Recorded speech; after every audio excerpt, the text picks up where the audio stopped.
suite à mes 2 vidéos sur la symbiose dans le couple et sur les appels symbiotiques, j'ai reçu pas mal de messages privés de personnes qui me demandaient leur avis sur leur situation, me demandant si j'avais l'impression que leur couple était dans une situation de symbiose. J'ai donc décidé de te donner 5 signes qui pourraient peut-être dire que tu te trouves actuellement dans une relation symbiotique. Intro et c'est parti.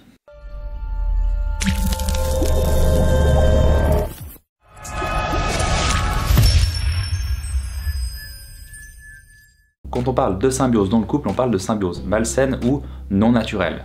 Quand un nouveau-né vient de naître, il aura une relation symbiotique avec sa mère, ce qui est normal, sinon il mourrait. Mais aujourd'hui, sans ton conjoint ou ta conjointe, tu n'es pas censé théoriquement mourir ou te sentir abandonné. Eh bien, pour des personnes qui entretiennent une relation symbiotique, la crainte sera bien réelle. Et on commence tout de suite avec le signe numéro 1.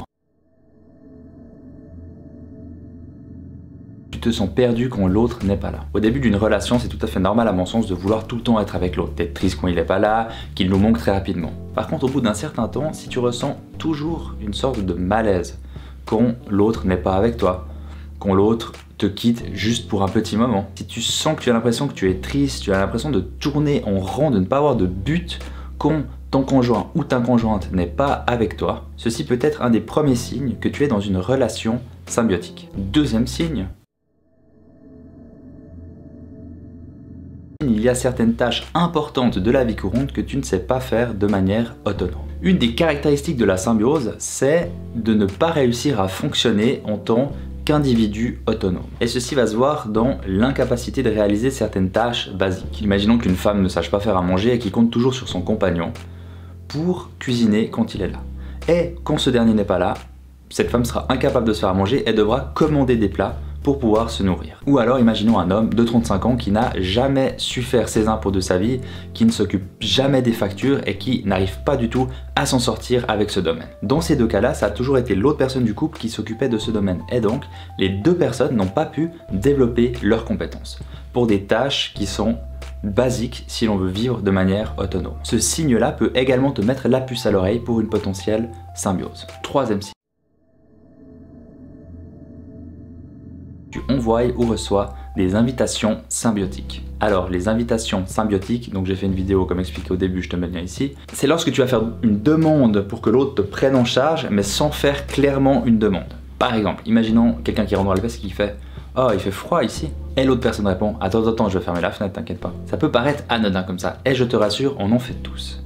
Mais il y a certains couples qui vont fonctionner qu'avec des invitations symbiotiques et qui ne vont jamais se faire clairement des demandes. Et donc, ils n'exprimeront jamais réellement leurs besoins. Bah oui, parce qu'imaginons la même scène. Ah, il fait froid ici, t'es d'accord de fermer la fenêtre? L'autre peut répondre, oui, bien sûr. Ou alors il peut répondre aussi, ah non, moi j'ai trop chaud là, non. Eh oui, quand tu fais une réelle demande, tu prends le risque qu'on te dise non. Alors que dans une relation symbiotique, dire non à l'autre ou que l'autre nous dise non, ça sera très compliqué à accepter. Quatrième signe. Tu as l'impression de devoir renoncer à une partie de toi-même. Dans une symbiose, ce sont deux personnes qui n'en forment qu'une.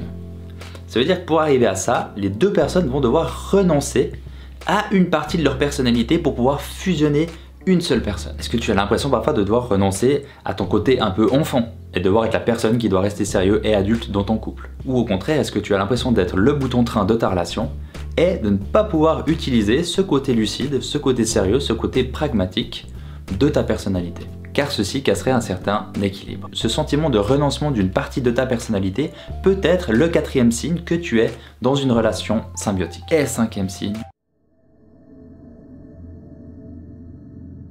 tu n'arrives pas à combler tes propres besoins. Donc pour ce dernier signe, je précise qu'il y a plein de raisons qui font que parfois dans la vie on n'arrive pas à combler ses propres besoins. Mais une personne en symbiose va essayer d'utiliser des stratégies totalement dépassées pour essayer de satisfaire ses besoins. Pourquoi je dis des stratégies totalement dépassées? Parce que c'est ce que la personne avait trouvé qui était le mieux, ce qui marchait le mieux quand elle était petite, quand elle était enfant. Mais aujourd'hui, une fois adulte, ces stratégies n'ont plus lieu d'être, elles n'ont plus aucun sens. Elles ne sont plus adaptées à sa vie d'adulte. Chaque fois que nous rentrons en symbiose, nous rejouons involontairement les vieilles situations de notre enfance. Des situations dans lesquelles nous avons vécu cette non-satisfaction de besoin. Nous instaurons inconsciemment à nouveau cette relation qu'il y avait entre nous-mêmes et l'un de nos parents ou figures parentales. Et reproduisons cette situation dans le but de manipuler l'autre.